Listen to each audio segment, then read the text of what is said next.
तालुका ration दुकानदार संघटनेचे अध्यक्षपदी सर्वसामान्यांच्या हितासाठी अहोरात्र झटणारे नागनाथ मोठे यांची निवड, तर उपाध्यक्षपदी पोपट चव्हाण लोहगाव व राजू पोतदार बिरुळ, सचिवपदी अमोल शेटे नवालवाडी यांच्या निवडी करण्यात आल्या। तालुक्यातील रेशन दुकानदाराची बैठक तलाठी हॉल जत येथे मोठ्या उत्साहात पार पडली।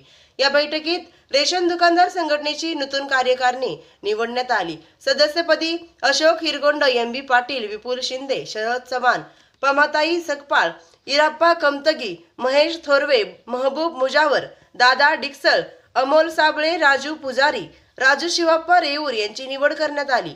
या निवडी संघटनेचे ज्येष्ठ व जिल्हा पदाधिकारी विजय खाडे, गिरमल तात्या कांबळे, अशोक साळे, गनिमुल्ला या मान्यवरांच्या उपस्थितीत करण्यात आल्या। यावेळी तालुक्यातील रेशन दुकानदार मान्यवर व पदाधिकाऱ्यांचा सत्कारही करण्यात आला।